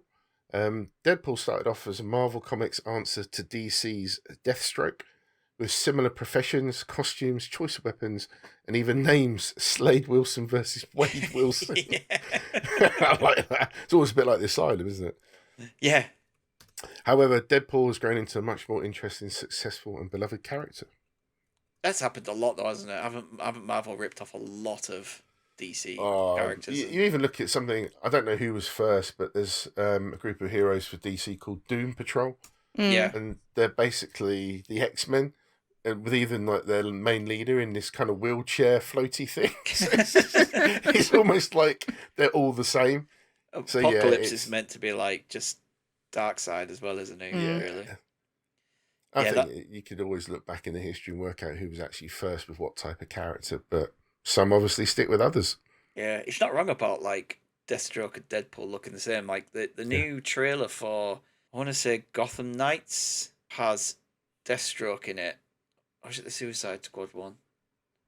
One of them has Deathstroke in it, and my first instinct was Deadpool. I was like, obviously not, and then I was like, oh no, it can't be Deadpool because obviously it's DC. But they just look the same, and the name is just. Has anyone seen Teen Titans Go to the Movies? No. No. Oh, you should watch it. It's so funny. It's so great. But when Slade Wilson is the bad guy in it, and they're always just like, oh, that's a good name. Like, Slade. It just rolls off the tongue. Slade. That's a great film to watch with your kids, honestly. It's got some great songs in it and some really good humour for adults. I was just thinking Deadpool kind of likes to break the fourth wall as well. I'm surprised he hasn't appeared in a DC movie just to fuck with the... So, some guy called... I can't pronounce his name. Is it Oodles? Never heard of him. Never heard of him. Must be He's new. written it. Yeah, he says, "Hey up, friends. Wow, Stiggy's doing a great job hosting this week. Just incredible. Cheers, Oodles. My copycat pick has to be Fortnite. Not for me personally enjoying the game, but for the hours and hours of peace and lack of responsibility it's given me as a father, due to its very existence, cannot be overlooked in the slightest. The game copies anything popular at the time. Yes, there's even a Squid Game mode, and doesn't do or need to do any work in hiding its direct, quotes, influence. The brass balls on Epic to do this is quite inspiring, and the juggernaut that is Fortnite will live on in perpetuity like the games of our youth to us for the next few generations. Love and miss you all, Oodles. Why does he miss us? Yeah. Who's this guy? Have we met? Maybe he's just a long-term listener. Thanks, Oodles. Yeah, sign up for the Patreon if you haven't already. So Ray comes in with an email saying, licensing games is not a tag that can bring confidence. After all, it is natural that developers wouldn't pour their heart out for properties they have neither creative control nor the right to profit from. As such, Westwood Studio was plotting to rip off their own creation when making the classic Dune. With the hair-pullingly complicated copyright structure of Dune, it was a right move to build their own IP before movie or book right holders having second thoughts about the game series. Hence, Command and Conquer, the first of its series, and Hence, Command and Conquer, the first of its series, and I can't even say that word. Predecessor, thank you, of countless RTS games was born. Looking at the hardship of the Dune film adaptation experience, I'm grateful this ripoff happened. And I'm sorry I butchered your email. I didn't realise that the same people made Command & Conquer made Dune. I just realised that they were the same kind of game. I've not played Dune. I played Command & Conquer. A wonderful rip-off then, because Command & Conquer's brilliant. Yeah, that's a good point. Ripping off your own idea. Maybe Age of Empires you could count as a bit of a rip-off of Command & Conquer. That's very similar, things to it, like building bases, like collecting resources and making your armies up of like foot soldiers or tanks or cavalry in Age of Empires things. So that's probably another good like copycat like rip off that worked out for the best in the end.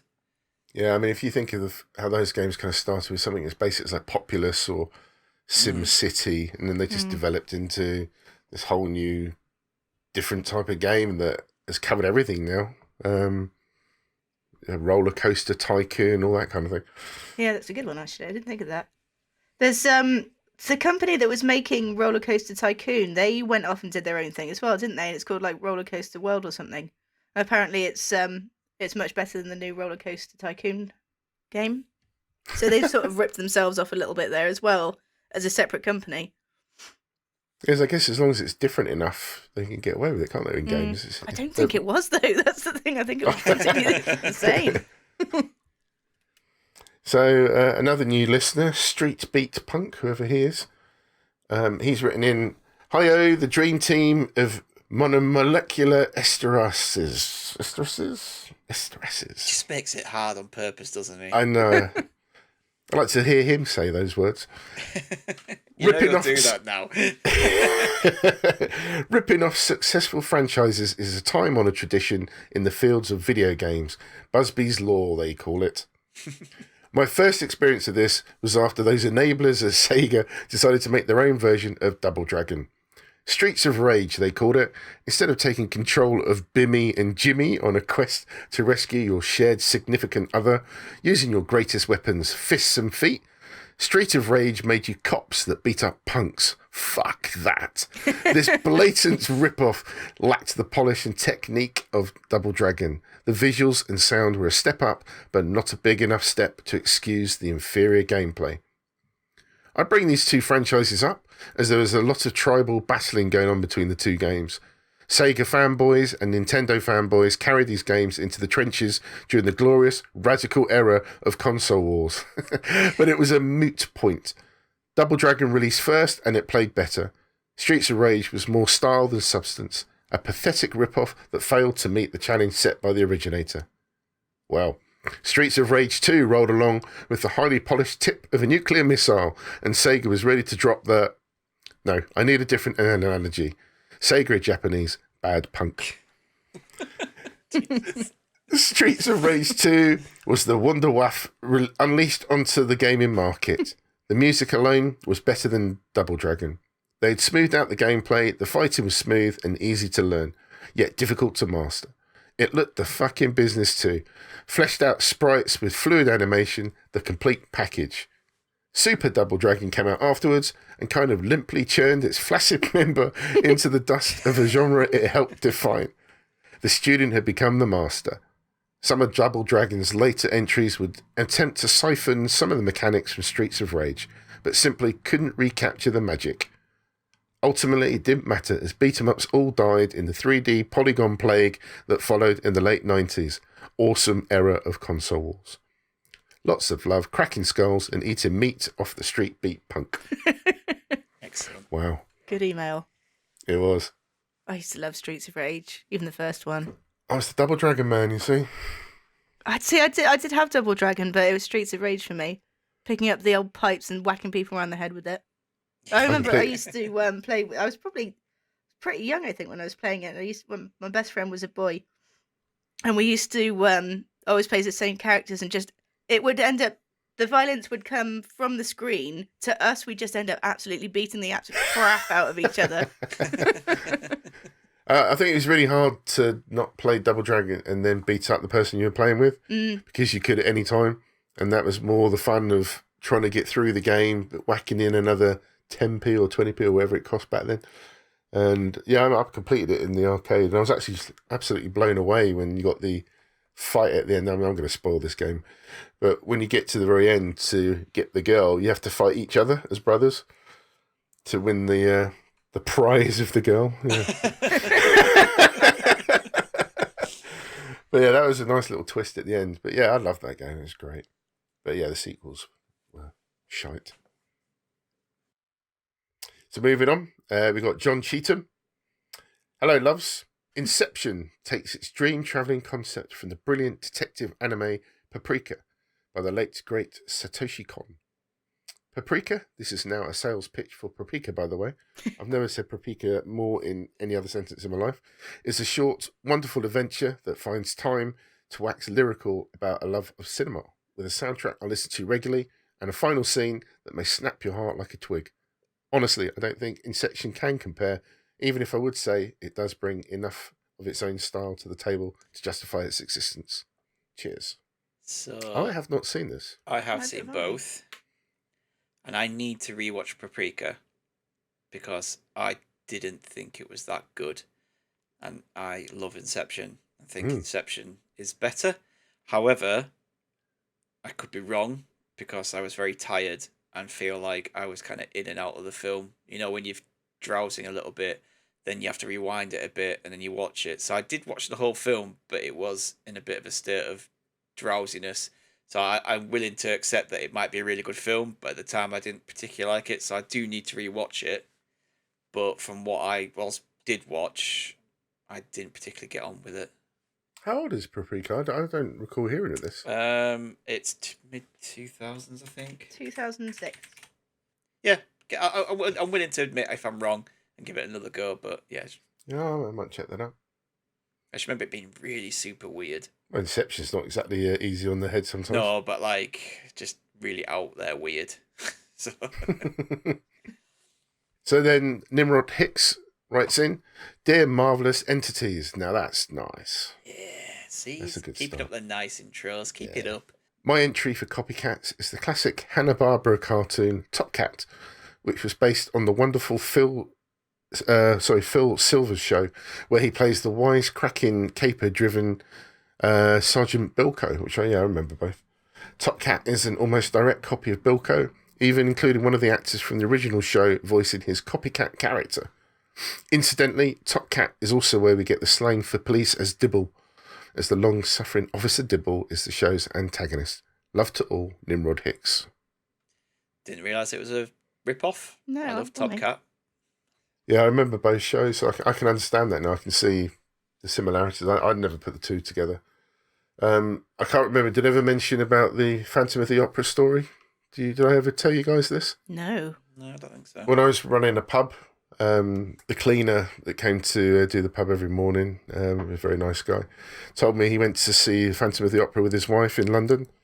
And during the scene where the Phantom has I've forgotten her name, of the character, is on the boat and they're sailing down that sort of river and he's singing away, his phone went off and his ringtone was Top Cat. And everyone around him was staring, looking at this guy, and he was fiddling around his pocket trying to turn it off, and all you can hear is Top Cat. Oh my God.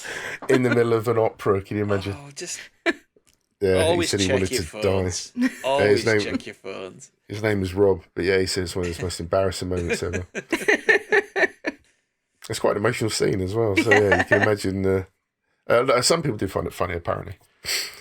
So moving on, Angry Kurt. He's got hello Emmy crew. I struggled to think of any rip-offs I've seen or played myself that were bad, so we'll just list 2 that I liked. That's fine. To say how successful the indie films were, I don't think there's ever been that many rip-offs. My favourite rip-off, though, is the National Treasure films. They're not spectacular by any means, but I think they have a decent plot and a sense of adventure to them, which makes them enjoyable, easy watches. Then in gaming, there is the Roller Coaster Tycoon rip-off Parkitect. Rip-off is a harsh, as it's a very modern and more of a spiritual successor, but it really nails what made Roller Coaster Tycoon great and adds a couple of new bits to the formula. I like National Treasure films. I know they're not great. I didn't. I just think I know they're not great. They're just kind of fun films. So I quite like them in a way. There's actually King Solomon's Mines. Have you seen that one? Oh yeah, that was on the list. The Alan Quartermaster or something like that. Which is a rip-off of Indie as well. I think indie probably set the standard, didn't it? And everything's trying to kind of keep up with it.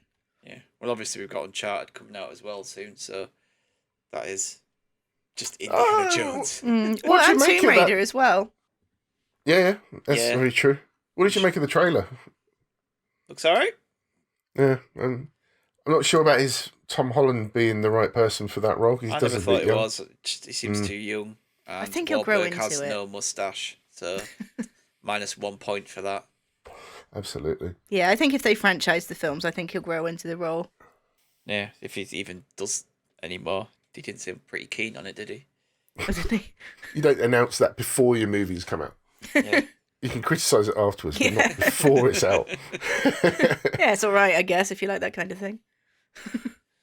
And, It'd be about 3 out of 5 films, something like that for me, I think, by the looks of that trailer. And finally, the man of the hour. Unfortunately, Gadget couldn't make tonight due to illness, so he's also written in. Gadget has said, in my absence, I figured it'd be apt to still let everyone know what I was planning to talk about. For what I did this week, when I planted my eyes firmly on 2 pieces of incredible media. As Stig will have mentioned, I saw Dune with him and it was incredible, but more to come on that. The other thing I watched was Inside, the Netflix special from Bo Burnham, and I have to say it's utterly stunning. It's so good, yeah. He wrote, performed, filmed and edited the entire thing in a single room over the first year or so of lockdown. In it, he becomes very introspective, dealing with problematic jokes from his earlier career, how his anxiety and depression have affected him, also taking a harsh, satirical swipes at modern life and the technological age. Welcome to the Internet is a masterpiece of satirical writing. I don't know this guy. He's so good. Yeah, his older stuff, like he said, it is a little bit problematic, but that one that he's mentioned Inside, it's so good, and it would have been good to watch it as we were just coming out at the end of lockdown, maybe. But it's a really good kind of. It documents his mental state throughout the thing, and I think at one point he has his 30th birthday, and he's recording and he does a song for it, and at the end of it, he's just like, you can just see the depression, like, this is it, this is my 30th, and yeah, it's obvious that he struggles, I think, with certain mental health issues, not necessarily particularly serious, but as much as anyone else did during that time of our lives, it took a toll as much, and you can just tell in his humor and his writing and the songs. But yeah, the internet song that Gadget mentioned is just absolutely brilliant, and that would be a good one to end on as well. It's kind of just comedy songwriting. I think I can't really describe it without telling you to have a listen to it. Yeah, no, I've not come across that guy. So he finishes with, for my ripoff, I was going to talk about Lords of the Fallen, the first big-budget Dark Souls clone to be released. It was unashamedly a ripoff, but lacked all the subtlety that made Dark Souls what it was. It was brutally hard in an unfair way. Your character moved like he was walking through treacle, and not one single boss was interested in the slightest. It was dull, annoying, and not worth the effort. Thankfully, the dev learned from their mistakes and put out The Surge, and its sequel a few years later, which are both great games and use the Souls formula to great effect with some originality to them and some cracking boss fights. We should have Biggie play them in 2026 when he's finally done with Dark Souls. Thank you. Excellent. And that's it. See, whenever something advertises itself as Souls-like, that immediately turns me off. Because as much as I enjoy watching you play it, Biggie, it's not something that I ever want to try and attempt myself. So any game or any piece of media that's advertised as that, it's an immediate no from me. And it even is an accurate description for all these games. You know, it's just labeling something like that. Is that just to get attention to the game, or is it actually like Dark Souls? And is it going to put people off? There's that, and like, oh, it's hard, so it's like Dark Souls. Like, being hard doesn't make it like Dark Souls. Like, which makes it hard. But yeah, I think it feels like it's marketing talk for a lot of games. Awesome. Thank you very much for everybody who wrote in. We had some really great feedback there and a nice variety of things as well, which is really good, from music, cartoons and games and films, etc. So yeah, thank you everyone. And before we head off into the Patreon section, Candy's going to talk about the socials. Yeah, you can visit our new website on modernescapism.co.uk. On there you can find a link to all of our socials, media, contact details and our merch store. If you have any comments, you can either tweet us or email us at modernescapismpod@gmail.com, or as Stig said earlier, go to our website and you'll find a nice easy form to fill in. You can join us on our wonderful Discord server. We're all in there and we're active and we'll have a chat with you, or if you've got any feedback, you can pop it in there. We'll read it out as well. If you fancy watching and interacting with us while we play through some games, you can find us on twitch.tv/modernescapism. Biggie's playing through Dark Souls on Mondays. I run a weekly horror stream on Thursdays. I'm currently playing Soma. Gadget is working his way through Fallout 4 on survival mode on Wednesdays, and Stig and Oodles host variety streams throughout the week on. And the best way to just check our Twitter. And we also have a YouTube channel. If you haven't seen it before, we did a reaction video to the new series of Sexy Beasts, which is just as bad, if not worse, than the original. And agreed. possibly even more grueling to watch was Diana the Musical. So you can find that on there, and that is youtube.com/modernescapism. I still haven't got over watching that yet. That Diana Musical thing is just... And do you know what? So we did the first 30 minutes, didn't we?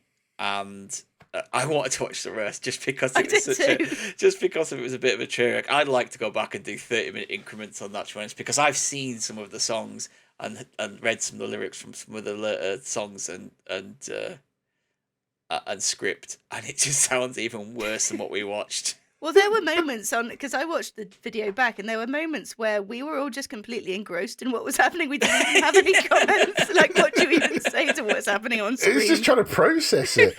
I mean, like Oodle says, when you come from watching The Crown and the dramatised version, which obviously is fictional at times, but the general understanding, the undertone of that show is that the royal family is pretty fucked up. And there's a lot of things that have been quite nastily done to certain people, particularly, as we all probably come to understand, is Diana.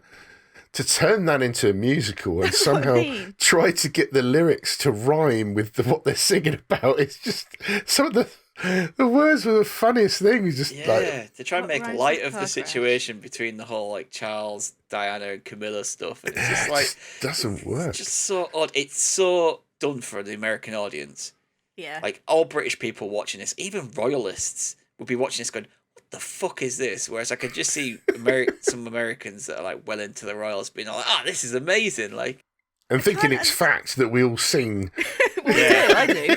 Are they watching? Is it made ironically, or is it? I just don't understand, because obviously we were watching it ironically. But do you think the American audience were like, yeah, this is relating to me now. I understand what happened. I generally thought it was a parody, like some really clever parody, and then it just clicked that no, it's not. No, it's not. It's for a certain really audience, isn't. and we're not here to have a go at our American audience or anyone in America, because we love you guys, but there will be certain people in America who like this stuff and are into this, but it's terrible, and it just makes no sense. It's kind of the royal family for beginners, isn't it?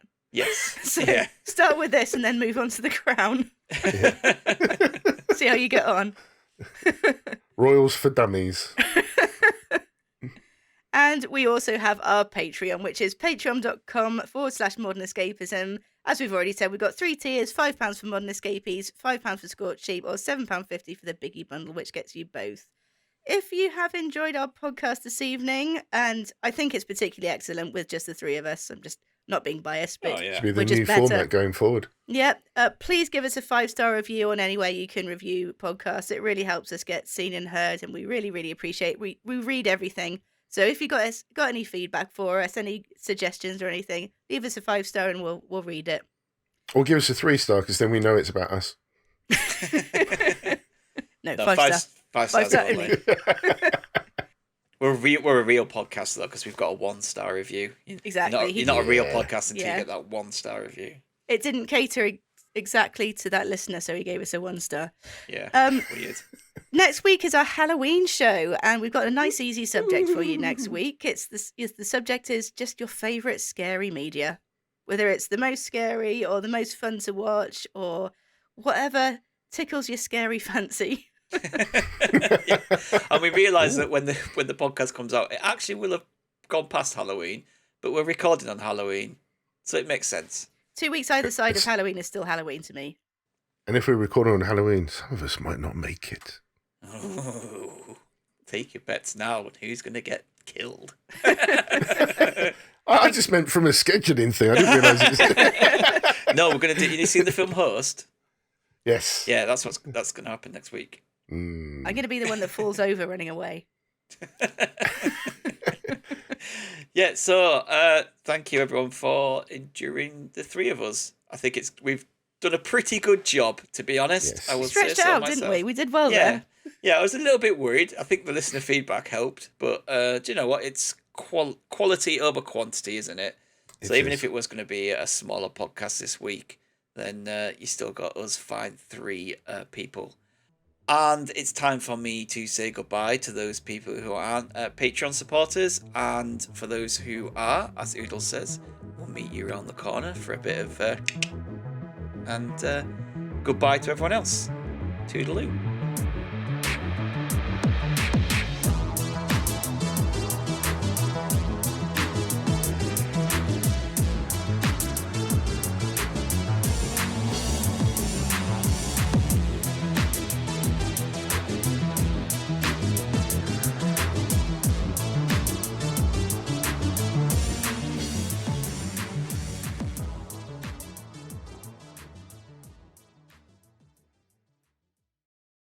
I love you, Stick.